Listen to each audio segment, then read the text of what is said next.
नमस्कार, good morning, जय जोहार, सुप्रभात। 7 की बड़ी बात मॉर्निंग प्राइम में आप सभी का स्वागत है। मैं हूं आपके साथ आकांक्षा पांडे और हमारे साथ है राहुल सौमित्र। बिल्कुल, बहुत बहुत स्वागत आप सभी दर्शकों का। और सबसे पहले हेडलाइंस देख लेते हैं।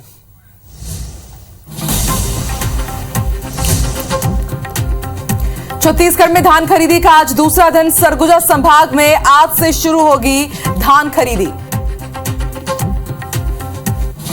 छत्तीसगढ़ राज्य स्थापना दिवस का दूसरा दिन। सीएम भूपेश बघेल और कैबिनेट मंत्री होंगे शामिल। कल 41 लोगों को मिला राज्य अलंकरण पुरस्कार।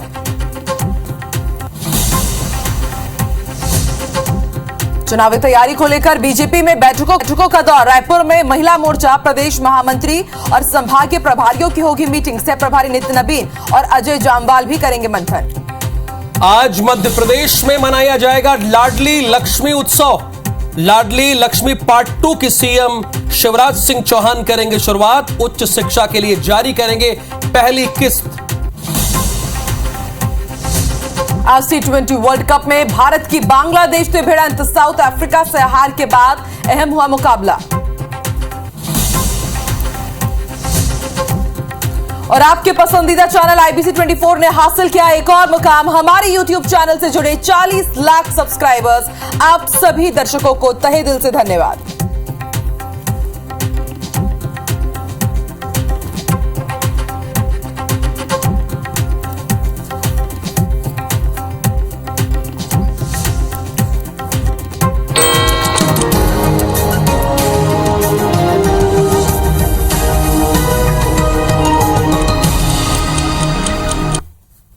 तो हमने जबरदस्त परफॉर्मेंस करके वर्ल्ड कप की शुरुआत की थी, लेकिन आज का मैच आकांक्षा डू और डाई पर आ गया है। बिल्कुल, तो T20 वर्ल्ड कप का आज चौथा मैच है, भारत का चौथा मैच। और आज एडिलेड में बांग्लादेश के खिलाफ मुकाबला खेलने जा रही है टीम इंडिया।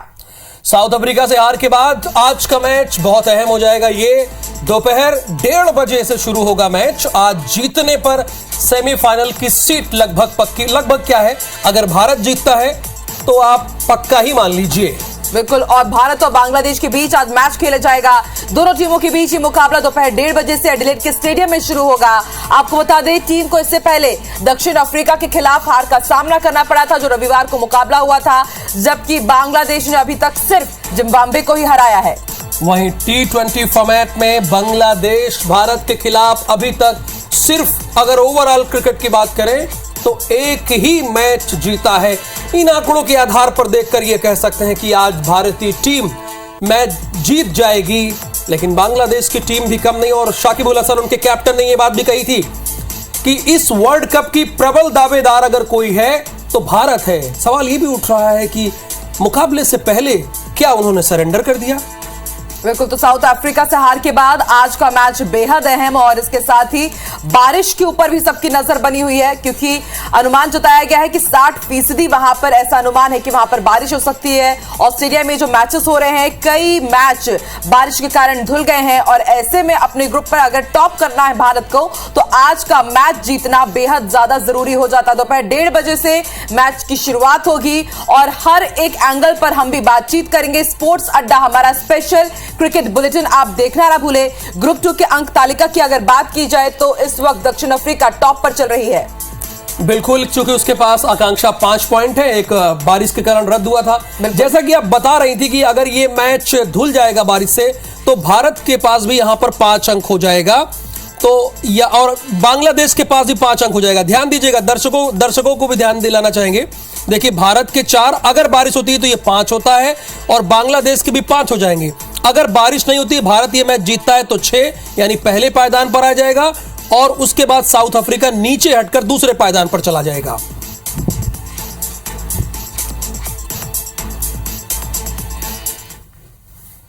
तो क्रिकेट से जुड़ा हमारा स्पेशल बुलेटिन स्पोर्ट्स अड्डा देखना मत भूलिएगा। हर एक एंगल पर हम जरूर उस पर बातचीत करेंगे। बढ़ते आगे मध्य प्रदेश की रुख कर लेते हैं। मध्य प्रदेश से बड़ी खबर, आज लाडली लक्ष्मियों के लिए बेहद बड़ा दिन, क्योंकि मध्य प्रदेश में आज लाडली लक्ष्मी उत्सव मनाया जाएगा। सीएम शिवराज सिंह चौहान लाडली लक्ष्मी 2.0 योजना लॉन्च करने जा रहे हैं।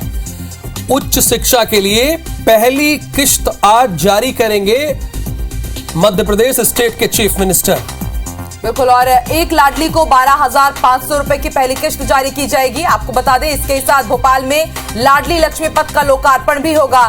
शिक्षा के लिए बेटियों को 25,000 रुपए दिए जाएंगे। दोपहर 2:30 बजे ये राज्य स्तरीय कार्यक्रम है। आज लाडली लक्ष्मी उत्सव मनाया जाएगा मध्य प्रदेश में, और सीएम शिवराज सिंह चौहान इस योजना को लॉन्च करेंगे।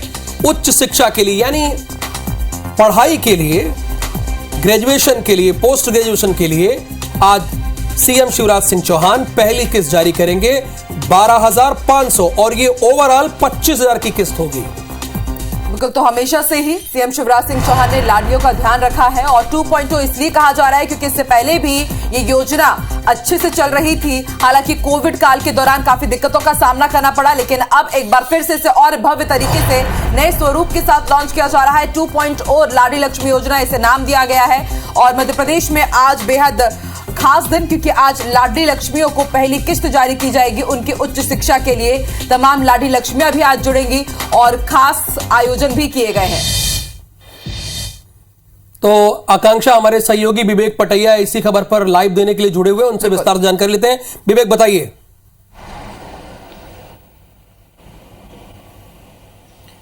मध्य प्रदेश में आज लाडली लक्ष्मी महोत्सव है, और लाडली लक्ष्मी 2.0 जो लाडली लक्ष्मी योजना पहले से चल रही है, उसके नए स्वरूप को लाडली लक्ष्मी 2.0 नाम दिया गया है, और इसकी आज लॉन्चिंग है। इस योजना का फायदा जो है अब उन लाडलियों को मिलेगा जो लाडली लक्ष्मी योजना का फायदा ले रही थी। अब जो ग्रेजुएशन के लिए कॉलेज में पहुंच चुकी है, उन लाडलियों को अब इस योजना का लाभ मिलेगा, और उनको उच्च शिक्षा के लिए 25,000 रुपया प्रति वर्ष सरकार की तरफ से दिया जाएगा, जिसकी पहली किस्त जो है 12,500 रुपए आज मुख्यमंत्री शिवराज सिंह चौहान दोपहर 2:30 बजे जारी करेंगे। आज 1,400 से अधिक लाडलियों को ये राशि उनके खातों में मुख्यमंत्री शिवराज सिंह चौहान ट्रांसफर करेंगे। तो ये अपने आप में एक बड़ी सौगात है, क्योंकि मध्य प्रदेश सरकार की ये सबसे लोकप्रिय योजना थी, और इस योजना की लोकप्रियता का असर ये हुआ कि जब ये योजना 2006 में लॉन्च हुई थी, उसके बाद पूरे प्रदेश के कई राज्यों ने इस योजना को एज इट इज लागू किया था, और आज पूरे देश के कई राज्यों में ये योजना संचालित है। इसी योजना की लोकप्रियता के चलते मुख्यमंत्री शिवराज सिंह चौहान ने सत्ता में दोबारा वापसी की थी 2008 के चुनाव में, और अब एक बार फिर 2023 के चुनाव के पहले लाडली लक्ष्मी 2.0 जो है इसकी लॉन्चिंग करके सरकार एक बार फिर जो है लाडली लक्ष्मी आज लाडली लक्ष्मी पथ का भी लोकार्पण करने जा रहे हैं सीएम शिवराज सिंह चौहान। तो इस पथ की क्या खासियत है, इसके जरिए किस तरह से लाडलियों को सौगात देंगे सीएम? देखिए, लाडली लक्ष्मी पथ और लाडली लक्ष्मी वाटिका, ये दो नए कॉन्सेप्ट जो है शिवराज सिंह चौहान लेकर आए हैं। लाडली लक्ष्मी पथ के रूप में जो है हर जिले में एक सड़क जो है जिसका नामांकन अभी तक नहीं हुआ है, उस सड़क का नाम लाडली लक्ष्मी पथ रखा जाएगा, और ऐसे ही थीम बेस्ड वाटिका बनाई जाएगी, मतलब एक गार्डन विकसित किया जाएगा जो लाडली लक्ष्मी को समर्पित होगा। लाडली लक्ष्मी के जन्म उत्सव से लेके उनकी विवाह की वर्षगांठ तक जो है पौधारोपण इस वाटिका के अंतर्गत किया जाएगा। इस वाटिका में पौधारोपण होगा, और इसकी शुरुआत भी आज से हो रही है। भोपाल में राज्य स्तरीय कार्यक्रम होगा, जिसमें लाडली लक्ष्मी पथ का लोकार्पण किया जाएगा। भोपाल के लिंक रोड नंबर 1 को लाडली लक्ष्मी पथ का नाम दिया गया है। ठीक इसी तरह स्मार्ट सिटी पार्क में भी लाडली लक्ष्मी वाटिका का लोकार्पण मुख्यमंत्री शिवराज सिंह चौहान 10:30 बजे करेंगे, और 11:30 बजे लाडली लक्ष्मी। चलिए विवेक, बने रहिए, अगली खबर का भी रुख कर लेते हैं। आप बने रहिए हमारे साथ। अगली खबर भोपाल से ही है। शहर के सभी केबल ब्रिज की जांच होगी, ये सबक लिया है मध्य प्रदेश ने, अच्छी बात है। बिल्कुल। गुजरात के मोरबी में जो भयावह हादसा हमने देखा, उसके बाद अब भोपाल में भी अलर्ट जारी कर दिया गया है। महापौर मालती राय संबंधित विभागों को पत्र लिखेंगी, और इंजीनियर से फिटनेस सर्टिफिकेट लेने के लिए ये पत्र लिखा जाएगा। महापौर ने फिटनेस सर्टिफिकेट के लिए बात कही है। भोपाल के सभी केबल ब्रिज का उन्होंने सर्टिफिकेट मांगा है, ये अच्छी बात है। कम से कम किसी हादसे से सबक लिया है, और अब वो फिटनेस सर्टिफिकेट चाहती हैं। विवेक पटैया इस खबर के बारे में आपको विस्तार से बताएंगे।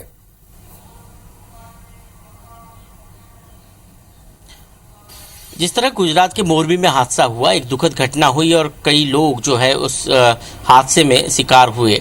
अब जो है इस हादसे के बाद आँख खुली है, नींद खुली है, लोग नींद से जाग गए हैं, क्योंकि ऐसे हादसे ही जो है कई बार आईना के तरह सामने आते हैं और लोग उसमें अपनी तस्वीर देखते हैं। मध्य प्रदेश के प्रशासन ने भी अब जो है उस हादसे के बाद सूद ली है। प्रदेश के जितने भी केबल स्टे ब्रिज है उनकी अलग अलग तरह से जांच होगी। राजधानी भोपाल में जो है सैर सपाटा एक बड़ा पर्यटन स्थल है। यहाँ पर भी केबल स्टे ब्रिज 15 साल पहले बना था, लेकिन अब तक उसकी कभी जांच नहीं हुई।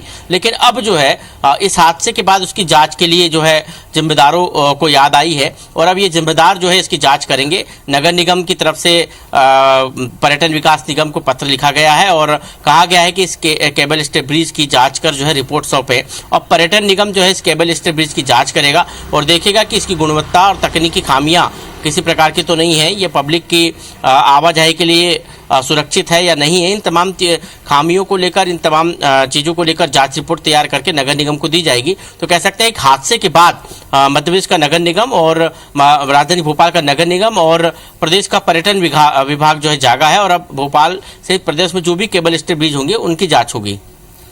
चलिए, अच्छी ही बात है कि हादसे से सबक लेते हुए पहले से ही अलर्ट है मध्य प्रदेश सरकार और अब जांच भी की जाएगी ताकि इस तरह का कोई हादसा ना हो। बहुत बहुत शुक्रिया आपकी जानकारी के लिए। चलिए बढ़ते आगे। धान त्योहार की शुरुआत कल से हो चुकी है और छत्तीसगढ़ में कल से जो धान खरीदी हुई उसकी तस्वीरें भी सामने आ चुकी है।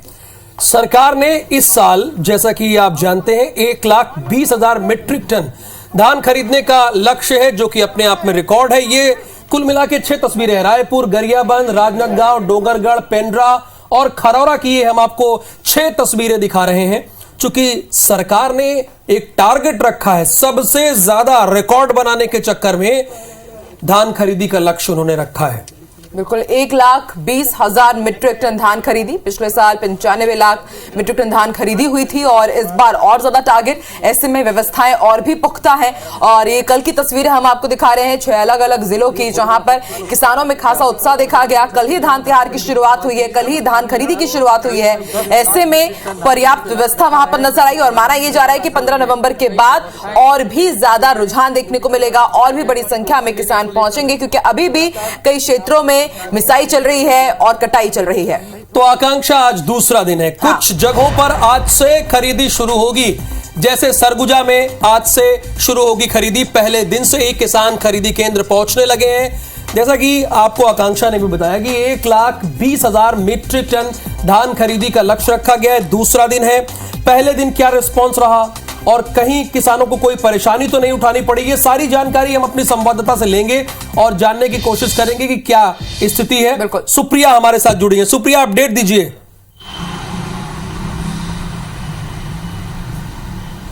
बिल्कुल, देखिए, अगर धान खरीदी की बात करें तो किसानों में काफ़ी उत्साह है और किसान इसे अपने त्योहार की तरह मनाते हैं। पहले दिन की बात करें तो लगभग 10,000 टन धान की खरीदी हो चुकी है और 3,900 किसानों ने अपना धान बेचा है।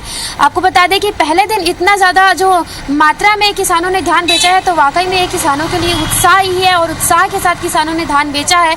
और किसान भी मांग कर रहे थे कि 1 नवंबर से ही धान खरीदी हो और राज्य सरकार ने उनके अनुसार ही धान की खरीदी शुरुआत की है, जिसकी वजह से अब देखें तो किसानों में भी उत्साह है और पहले दिन ही 10,000 टन लगभग धान की खरीदी हो चुकी है। तो ये वाकई में जो आंकड़े हैं वो काफ़ी बेहतर हैं और लगातार इस आंकड़ों में इजाफा भी होगा। वैसे भी राज्य सरकार ने इस बार का जो आंकड़ा है वो बढ़ाया है। इस बार लगभग 120 लाख मीट्रिक टन धान खरीदी का लक्ष्य रखा गया है। तो जिस तरीके से पहले दिन हम देख रहे हैं कि 10,000 टन धान की खरीदी हो चुकी है, तो वाकई में ये किसानों के लिए काफ़ी उत्साह भरा दिन रहा है और लगातार धान की खरीदी की जो प्रक्रिया है वो भी जारी कुछ ऐसी भी खबरें आई जहां पर धान खरीदी की शुरुआत नहीं हो पाई। सरगुजा के बारे में हमने दिखाया था कि किस तरह से टोकन नहीं कटे थे तो शुरुआत नहीं हो पाई। आज वहां पर किस तरह की स्थिति रहेगी?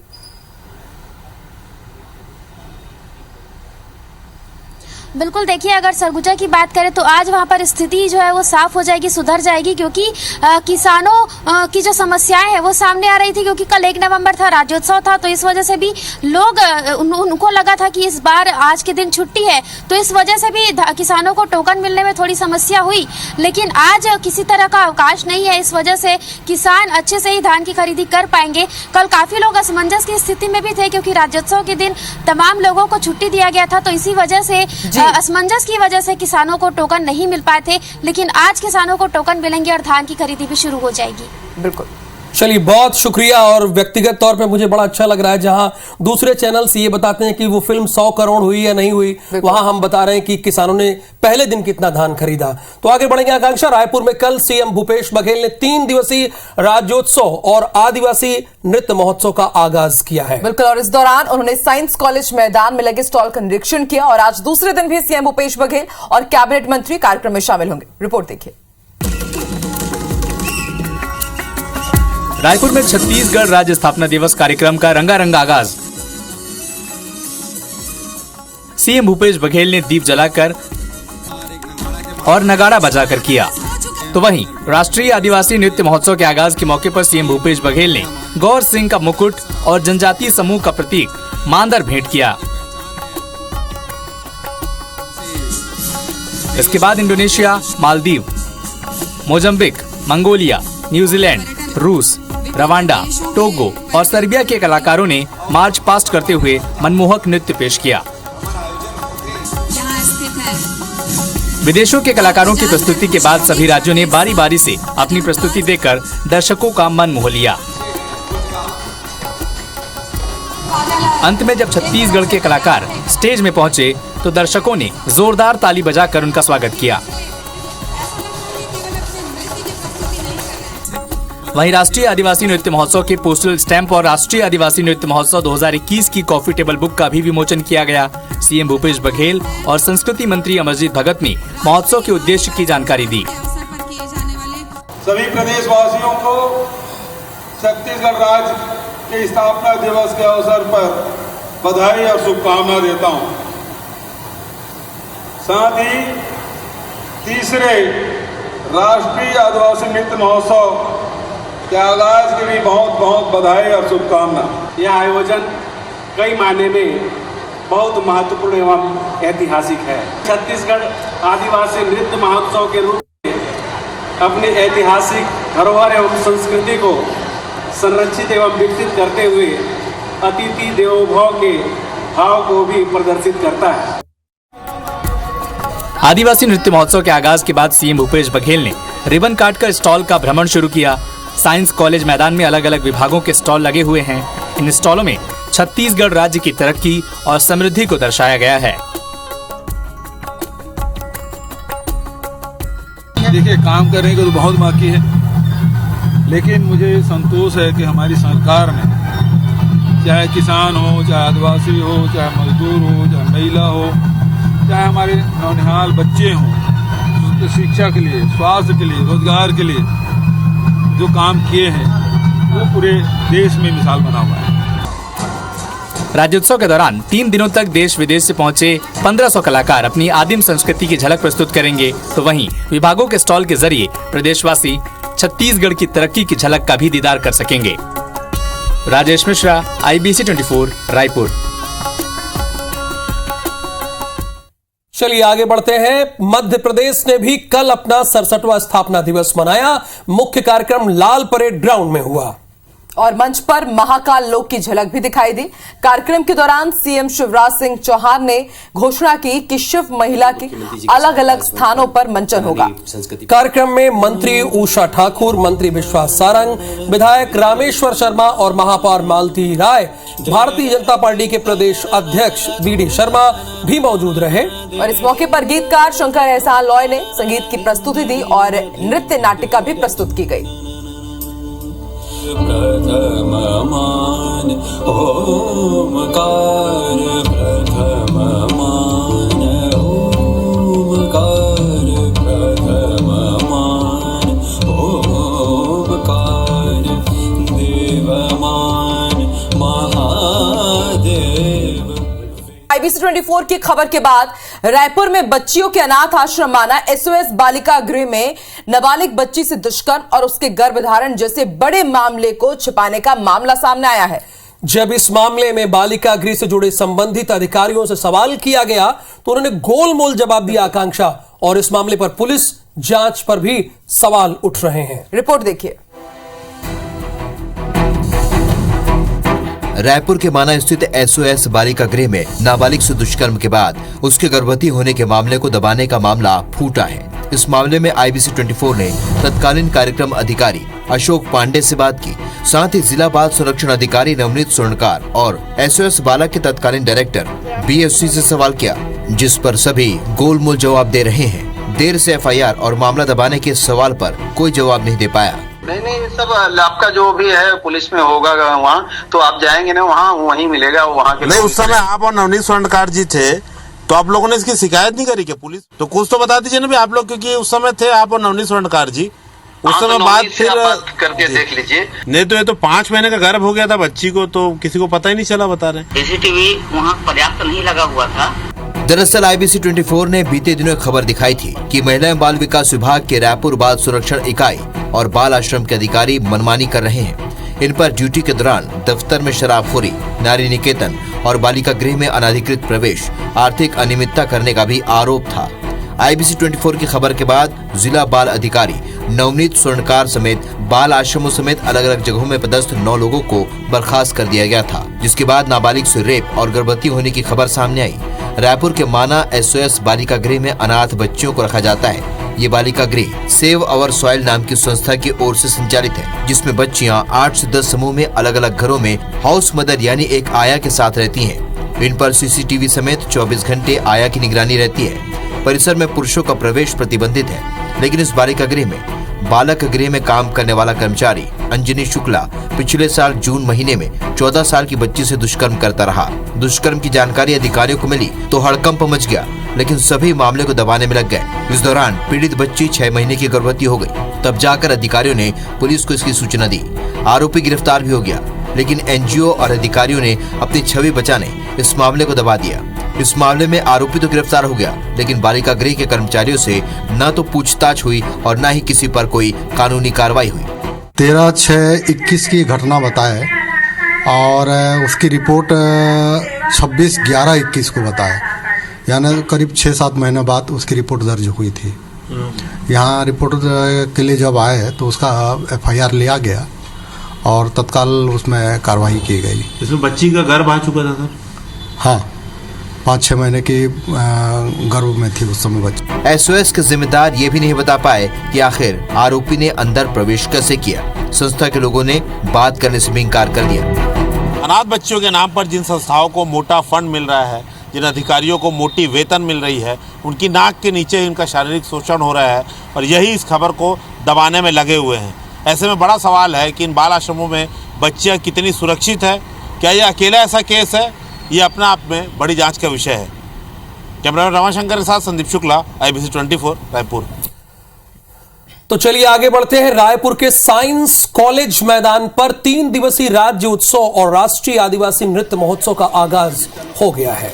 मुख्यमंत्री भूपेश बघेल ने रिबन काटकर राज्योत्सव का उद्घाटन किया और उद्घाटन के बाद छत्तीसगढ़ शासन के तमाम विभागों के ओर से स्टॉल लगाए गए और उन्होंने उसका निरीक्षण भी किया। इस दौरान प्रदेश के औद्योगिक विकास को दिखाते हुए स्टॉल में लगे Goyal frozen food, Goyal pipe के स्टॉल पर भी मुख्यमंत्री पहुंचे और वहां कंपनी के डायरेक्टर से उन्होंने मुलाकात की और उत्पादों की जानकारी ली। मुख्यमंत्री ने कंपनी की उन्नति के लिए शुभकामनाएं दी। प्रदेश में इलेक्ट्रिक वाहनों के निर्माता कंपनी गोदावरी इलेक्ट्रिक मोटर के स्टॉल पर भी वो पहुंचे और वहां लगे इलेक्ट्रिक ऑटो, इलेक्ट्रिक साइकिल जैसे तमाम प्रोडक्ट्स को उन्होंने देखा।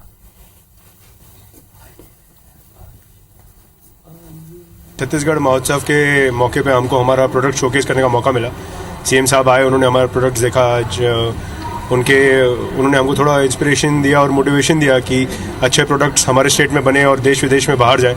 आज हमको ये गर्व महसूस होता है ये बताने में कि हमारे प्रोडक्ट्स 19 देशों में बाहर जा रहे हैं। हम लोग यहाँ जो छत्तीसगढ़ का राज्योत्सव होता है हर साल, इस साल हम लोग को मौका मिला है कि हम लोग अपने गोल्ड फ्रोजन फूड के प्रोडक्ट्स भी यहाँ पे शोकेस करें। जो देश विदेश के भी लोग जो आते हैं, हमारे लिए बड़ी गर्व की बात है कि गोल्ड फ्रोजन फूड अपने ही जो स्टेट है उसके अंतर्गत ही हम अपना नाम पहले रोशन कर रहे हैं।